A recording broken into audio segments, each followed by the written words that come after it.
In 1206, a Mongolian leader named Temujin united some Mongolian tribes into an extremely powerful fighting force. Temujin took the title of Genghis Khan, which also means ultimate ruler. Under his command, this powerful fighting force would go on to create the legendary Mongolian Empire. Genghis' conquest started by taking a large portion of northern China after several years of fighting. They then would also go on to capture the lands of Central Asia, gain control of the Silk Road, and then also would go on to conquer parts of modern-day Pakistan.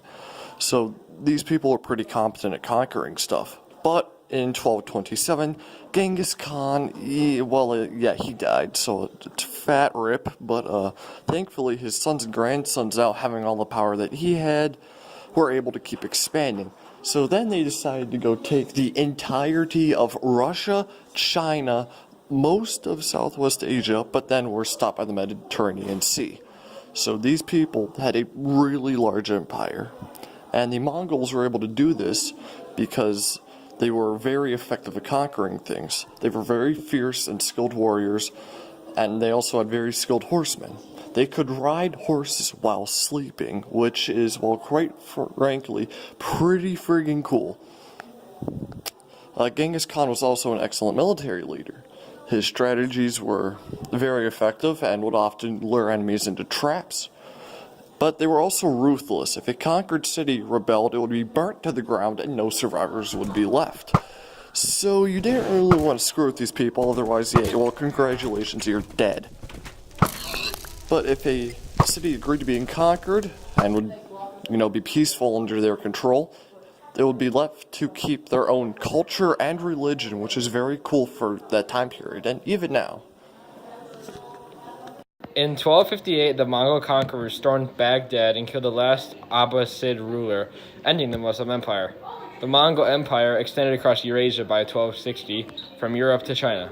In its 54 years, the empire that the Mongols created was twice the size of the Muslim Empire and 6 times as large as the Roman Empire at its largest.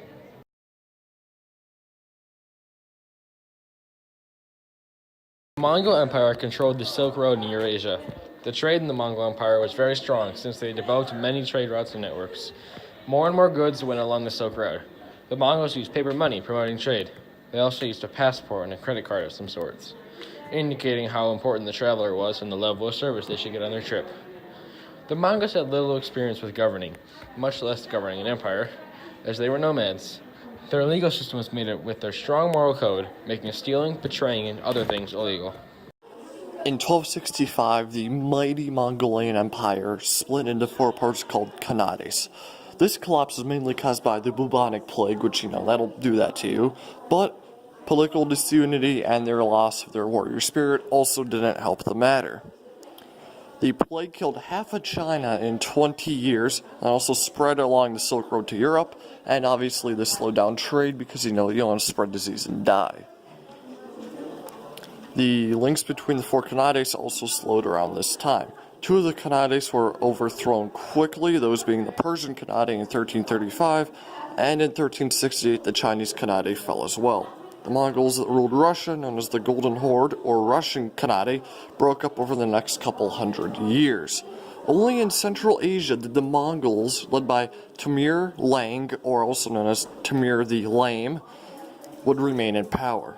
They did manage to expand into Southwest Asia in the early 1500s, and his descendants would also go on to create the Mughal Empire.